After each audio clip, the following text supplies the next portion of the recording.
ابو بکر صدیق کے پاس گئے, وہ فیصلہ کرے وہی جو حضور کیے.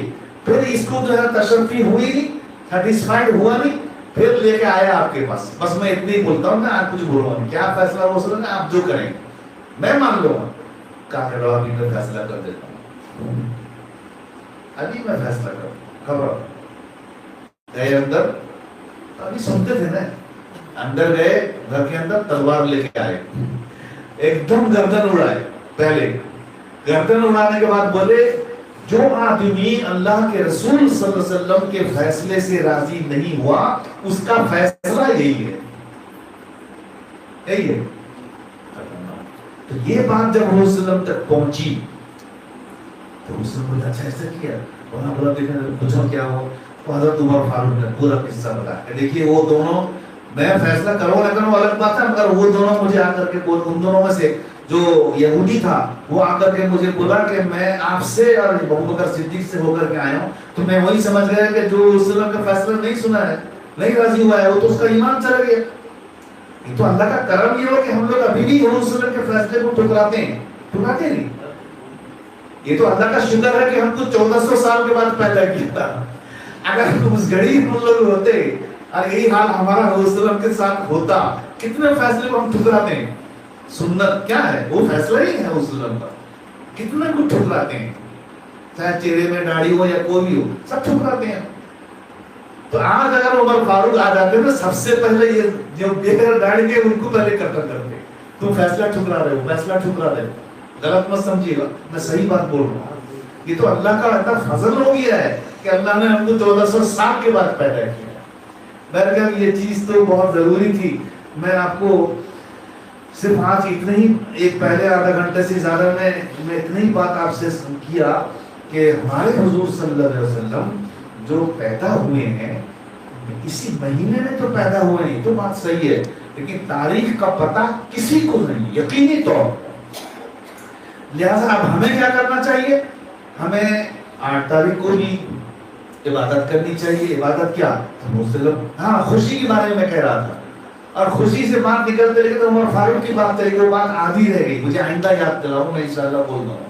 حضرت عمر فاروق سے ایک آدمی بولا تھا کہ تم خوشی کیوں نہیں مناتے ہو, تو وہ بڑھیا بات جواب دیے تھے. میں ابھی یار بولوں گا نہیں, مجھے اس طرف بھی جانا ہے مجھے, کیونکہ اس طرف کا وقت جو ہے چلا گئی, بہت چلا گئی, کل 20 منٹ باقی. تو بہرکہ ہم کو کسی کی ابتدا نہیں کرنی ہے. کوئی عید مناتا رہا ہے, مناتے تو ہم کو اس دن 12 ربیع الاول کو یا کسی بھی تاریخ میں ہم کو عید منانا نہیں. عید ہم کو عید الفطر, بقرعید, یہ دونوں عید منانا ہے, اور وہ بھی منائیں گے جیسے جیسے اسلام کا حکم ہے ویسے منائیں گے. یہ نہیں کہ ہم گھر کے اوپر یہ رکھ دیا, بجنے والا رکھ دیا اور عید کے دن پورا بجتا ہے, کوئی سننے والا نہیں ہوگا. گھر والے جیسے گانا بجانے کے تو اس کو بھی رکھ دیا. یہ کیا طریقہ ہے؟ ہاں بھائی بیٹھ جاؤ تو ذرا اپنی نعت سنو. میں نے ہم نے نعت لگائے, ابے نعت لگائے, ریکارڈنگ طرح نعت لگائے, وہاں پر تو جیسے گانا بجتا ہے وہاں نعت بجتا ہے. تو یہ سب اپنے اپنے کام میں لگے ہوئے, کوئی کھیلنے میں لگا ہے, کوئی کچھ لگا ہے, کوئی کچھ لگا اور نعت اپنا بجتا ہے. یہ تو حضور صلی اللہ علیہ وسلم کی بے حرمتی ہوئی. نعت کسے کہتے ہیں؟ حضور صلی اللہ علیہ وسلم کی تعریف, اور حضور صلی اللہ علیہ وسلم کی تعریف ہو رہی ہے, تم لوگ اس کی طرف دھیان نہیں دے رہے ہو, اپنا اپنا کام سب کر رہے ہو. یہ کیا ہے؟ یہ تو بے ادبی ہو رہی ہے, فل بے ادبی ہے. اس لیے ایسا نہیں کرنا چاہیے. اگر ہے جو دو چار آدمی بیٹھیں, کیا نعت ہے سنیں, کیا کلام ہے سنیں, سبحان اللہ کہیں, یا پھر اس کو اپنے دل میں اتاریں. یہ سب چیز حضور صلی اللہ علیہ وسلم کی احترام میں. اب یہ نہیں کہ عید کا دن ہے, خوشیاں ہیں, کوئی کوئی تو گانا بھی لگا دیتے ہیں, اللہ نے گانا بھی لگا دیتے. تو بہرحال یہ چیزیں بہت ضروری ہے ہم کو. اول چیز اس مہینے میں ہم کو جو ہے حضور صلی اللہ علیہ وسلم کو اوپر ثواب پہنچانا ہے. دیکھیے ہمارے ثواب پہنچانے سے حضور کا کوئی فائدہ نہیں, ہمارا فائدہ ہو, اپنا فائدہ ہو. ورنہ ہمارے فائدہ ثواب پہنچانے سے کیا حضور صلی اللہ علیہ وسلم کا درجہ بڑھ جائے گا؟ بڑھے گا نہیں. اللہ نے تو ان کو درجے میں رکھ دیا ہے. اللہ کے بعد جس کا مرتبہ ہے وہ تو حضور ہی ہے. اب ہم ان کے اوپر سلام پڑھیں, صلاۃ پڑھیں یا درود پڑھیں نہ پڑھیں, کوئی بھی نہ پڑھے, کوئی فرق پڑے گا نہیں حضور صلی اللہ علیہ وسلم. لیکن فرق ہمارا ہوگا.